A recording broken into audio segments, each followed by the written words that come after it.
Assalamualaikum warahmatullahi wabarakatuh. Alhamdulillah, hari ini kita berjumpa kembali. Kita akan melanjutkan pembahasan Fisika Dasar 2 pekan ke-10, Optika Geometris. Nah, sekarang bagaimana menggambarkan citra? Ini kalian sudah kerjakan labnya atau sudah mulai baca-baca ya? Deadline-nya saya nggak tahu sudah terlampaui atau belum, mungkin belum ya. Jadi bisa sekalian untuk belajar untuk praktikum nanti ya. Nah, bagaimana pembentukan citra oleh cermin lengkung? Sekarang kita pilih misalkan cermin cekung dulu ya. Jadi konsepnya kembali saya tekankan lagi, pembentukan citra oleh pemantulan. Jadi dalam menggambar kalian harus teliti ya. Nah, ada 3 cara atau tiga langkah yang diperlukan untuk membentuk citra dari suatu objek akibat cermin lengkung ya. Nah, misalkan kita punya objek ini, maka langkah pertama adalah citra dapat terbentuk jika sinar datang ya. Ini datangnya sinar dari mana ya? Tentu saja dari sumber ya. Sinar dari sumber, jalannya sinar mengenai objek. Nah, maka dengan adanya objek akan terbentuk citra ya. Jadi sinar mengenai objek akan terbentuk jalannya sinar yang akan membentuk objek ya. Jadi sinar yang sejajar garis sumbu utama ini ya akan dipantulkan menuju titik fokus dan diteruskan ya. Nah, ini langkah pertama ya. Jadi sinar datang sejajar, digambar ini panahnya ya. Ini sinar datang, panahnya kemana? Menuju ke cermin cekung, menuju ke kelengkungannya. Lalu apa yang terjadi? Sinar akan dipantulkan, maka kamu gambar nih garisnya mantul. Tuh, panahnya jangan lupa ya. Panahnya arah pantulnya ke sana. Kemudian dipantulkannya bagaimana? Menuju titik fokus dan terus ya. Kemudian langkah kedua adalah kalau ada sinar yang datang dari tempat lain gini ya, melalui titik fokus ya. Jadi sinarnya ini ditujukan ke fokus, kemudian ketika dia sinarnya menuju ke fokus, ada sinar yang mengenai benda, maka jalannya sinar yang mengenai benda yang arahnya ke titik fokus ini ya.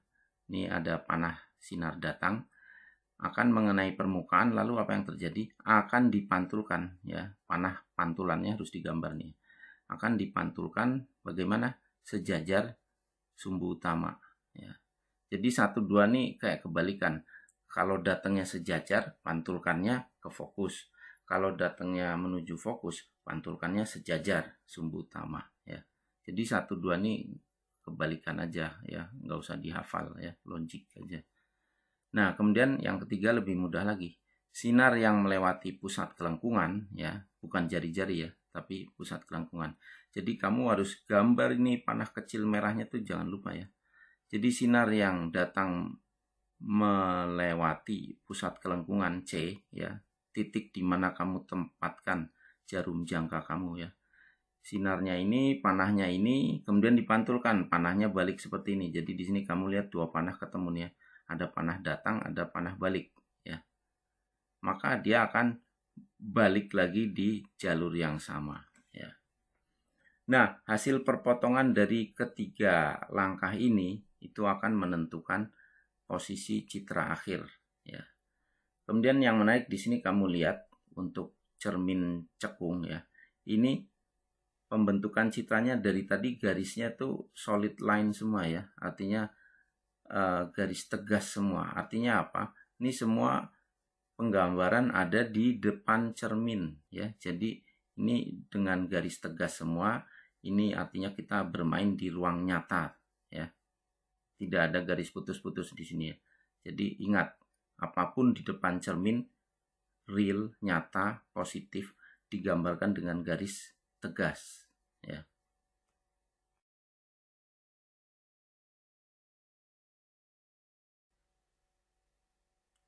Lalu bagaimana halnya dengan cermin cembung ya. Nah, jadi sama ada 3 langkah yang harus dilakukan. sinar yang datang sejajar dengan sumbu utama. Nih, sinar datang ya. Ini mata kamu tetap di kiri ya. Objek di kiri ya. Jadi objek ya harus diletakkan di depan cermin. Ya, nanti kita belajar perumusan tentang cermin. Rumusnya hampir sama juga dengan lensa ya. 1/DO tambah 1/DI sama dengan 1/F ya. Itu hukum geometri dari pembentukan citra ya. Nah, itu DO, the distance of object, itu nilainya selalu positif ya. Namanya benda, kamu mau dapat citranya, ya kan kamu letakkan selalu di depan permukaan cerminnya kan. Nggak mungkin cerminnya menghadap ke kiri seperti ini, bendanya kamu letakkan di belakang ya. Ya nggak dapat apa-apa kan.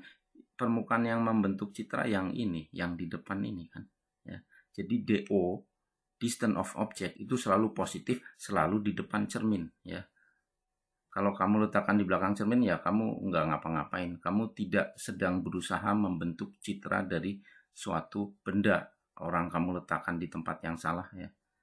Jadi DO selalu di depan cermin, di depan permukaan yang dapat menghasilkan citra. Nah, aturan pertama, sinar yang datang sejajar, nih gambar nih objek ya. Kemudian ada sinar sejajar nih yang ada angka 1, sinar sejajar sumbu utama. Pembentukan citra oleh cermin bagaimana? Oleh pemantulan, maka dipantulkan nih ya, pantulkan. Permukaannya sumbu normalnya demikian, maka sudut datang sama dengan sudut pantul. Nah, kamu peroleh pantulannya seperti ini ya, garis merah yang paling atas ini ya. Oke. Terus kemudian yang kedua, sinar yang menuju fokus. Oke, sinar menuju fokus. Fokusnya di mana? Oh, fokusnya di belakang. Jadi ketika kamu gambar sinar dengan garis merah, garis tegas, terus kemudian dipantulkan ya. Ya, makanya di sini kamu di titik nomor 2 ya. Kamu titik nomor yang kotak 2 ini, sinar datang menuju fokus, tapi dia stop di permukaan, kemudian dipantulkan ya. Dipantulkan. Kemudian yang ketiga, sinar yang menuju pusat kelengkungan ya, sinarnya diarahkan ke titik C ya, maka dia akan dipantulkan pada trayektori yang sama ya, pada lintasan yang sama. Hasilnya apa? Di ruang real, di ruang nyata, di depan cermin, garis merahnya ketemu nggak? Pantulan 1, pantulan 2, pantulan 3 saling berpotongan nggak? Tidak. Artinya apa? Tidak akan terbentuk citra di depan cermin. Lalu bagaimana solusinya? Coba kita lihat di belakang cermin ya. Misalkan yang pembentukan citra 1 ya, jalannya sinar 1 ini kan pantulan seperti ini. Dia tidak ketemu siapa-siapa kalau di ruang real. Sekarang kita lanjutkan kalau kita teruskan di ruang belakang cermin. Konsekuensinya apa? Karena ini ruang virtual ya, ruang maya, kamu gambarnya dengan garis putus-putus. Garis putus-putus ini. Kemudian begitu pula yang pantulan 2 tidak ada apa-apa di depan cermin. Kamu coba teruskan di belakang cermin, garis putus-putus ini ya. Begitu pula yang 3 garis putus-putus ini. Ternyata ketiga garis itu berpotongan di belakang cermin. Maka citranya terbentuk di belakang cermin. Maka di sini kamu punya image. Image-nya jangan digambar dengan solid line ya, karena dia di sini maya ya atau virtual. Kamu gambar image-nya juga putus-putus ya, dengan garis putus-putus.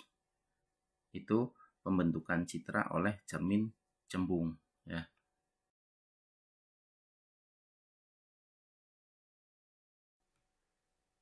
Kalau sebelumnya kita melakukan pendekatan secara grafis ya, bagaimana terbentuknya citra dengan kalian menggambar ya, objeknya diletakkan di mana, kemudian citranya terbentuk di mana, apakah di depan cermin, di belakang cermin, itu penyelesaian secara grafis. Nah, grafis itu sangat simetrik ya, dan itu bisa didekati secara matematik sederhana sehingga bisa diperoleh persamaan seperti berikut ya, yang kalian udah kenal dari SD mungkin ya, atau SMP ya. 1/DO tambah 1/DI sama dengan 1/F, di mana DO itu adalah jarak benda ya, per distance of object. Kemudian DI adalah distance of image ya, jarak citra ya. Kemudian bergantung pada fokusnya, apakah cermin cembung atau cermin cekung, ukurannya seperti apa ya, itu mempengaruhi ya. Dan di sini ada konvensi DO, jarak benda itu selalu positif dan selalu di depan cermin ya.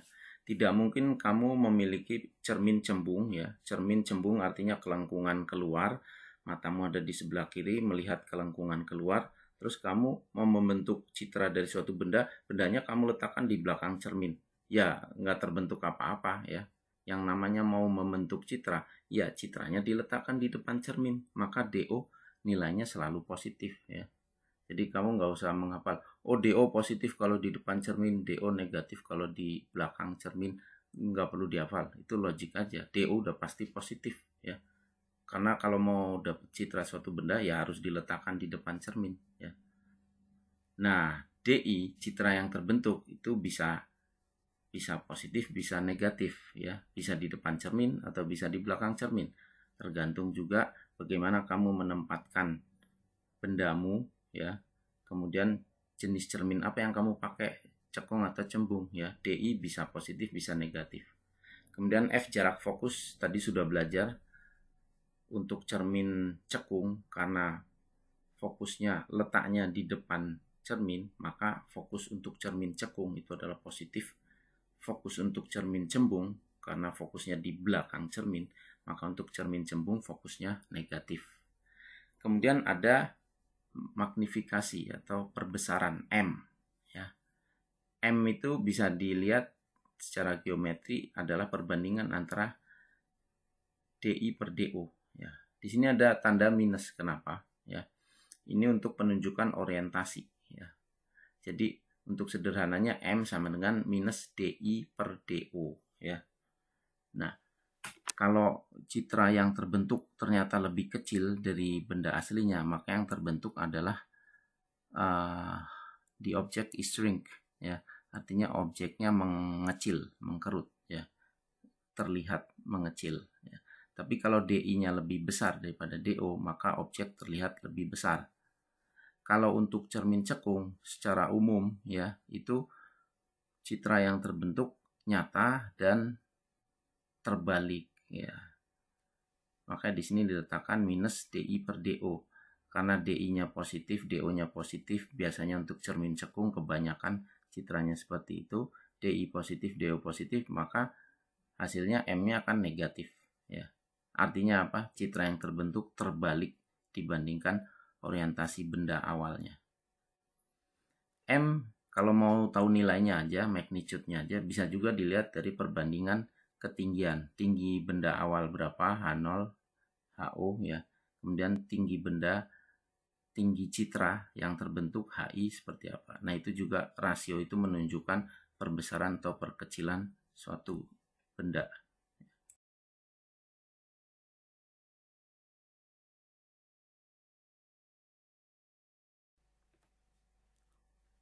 Nah, ini lanjutannya aja perjanjian yang kita gunakan ya. Ini tadi sebenarnya udah dijelaskan ya. Fokus cermin itu nilainya positif kalau cermin cekung. Ini pakai logika aja. Kamu menggambarkan kelengkungan ke dalam, berarti jarum jangkanya harus diletakkan di depan cermin. Karena apapun di depan nilainya positif, maka fokusnya akan positif.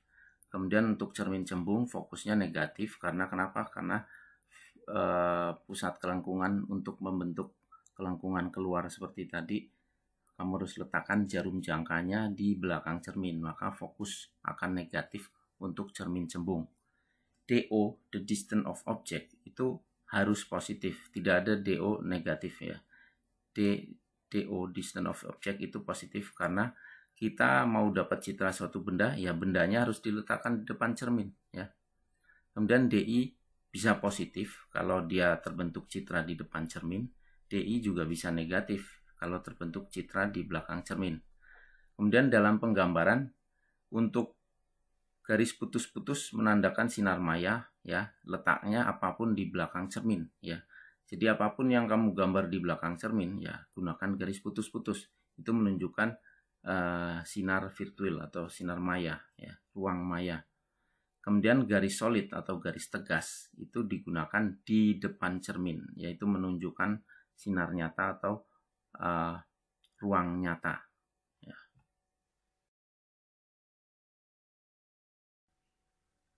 Berikut adalah contoh pembentukan citra oleh cermin cekung. Jadi contoh soal ini saya ambil dari buku ya. Benda setinggi 1 cm berada 6 cm di depan cermin cekung atau concave mirror yang jari-jari kelengkungannya 10 cm. Carilah lokasi citra atau DI, ukuran citra HI, orientasinya, serta gambarlah pembentukan citranya. Ya, jadi jawabannya kita gunakan perumusan geometri sederhana seper DI tambah seper DO sama dengan seper F. Ya, pertama kita harus tahu dulu fokusnya, karena cermin cekung fokusnya ada di depan cermin ya.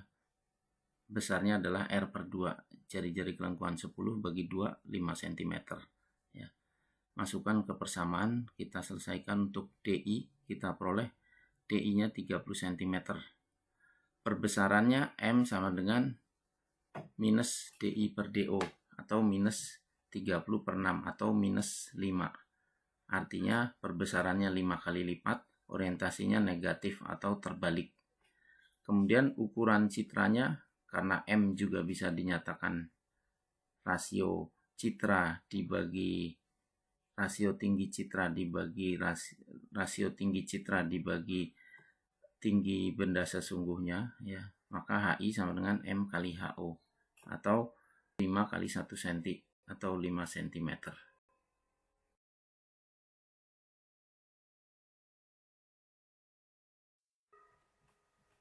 Sedangkan untuk penggambaran grafisnya dapat kamu lakukan seperti ini ya. Di sini saya gunakan pensil warna untuk membedakan ketiga langkah ya. Jadi yang nomor 1 itu adalah sinar yang datang sejajar sumbu utama warna ungu ya atau biru dipantulkan menuju titik fokus. Kemudian yang warna merah jalan kedua, sinar yang menuju fokus dipantulkan sejajar sumbu utama. Kemudian yang warna hijau itu yang langkah ketiga, sinar yang melalui titik pusat kelengkungan akan dipantulkan pada lintasan yang sama. Ketiga jalan sinar tersebut akan berpotongan pada suatu titik dan di titik tersebut terbentuk citra. Kemudian citra yang terbentuk posisinya atau orientasinya terbalik jika dibandingkan dengan objek awalnya ya. Nah, ini kalau kamu gambarnya teliti menggunakan jangka, diukur sentimeternya dengan teliti, maka hasil yang kamu peroleh tinggi citra di sini sama dengan hasil perhitungan. Kemudian jarak citra DI di sini juga akan sama dengan perhitungan jika digambarkan dengan akurat. Ya, itulah intinya praktikum yang kalian harus lakukan itu seperti itu. Sekecil mungkin errornya ketika kamu lakukan perhitungan geometri dengan melakukan secara grafis ya, harusnya sama ya. Oke, sampai di sini saja. Minggu depan kita lanjutkan dengan optika geometri yang lain yaitu lensa, di mana pembentukan citranya melalui pembiasan. Kemudian contoh-contoh lensa, instrumentasi lensa ya, dan sebagainya. Oke, sampai di sini saja. Terima kasih. Assalamualaikum warahmatullahi wabarakatuh.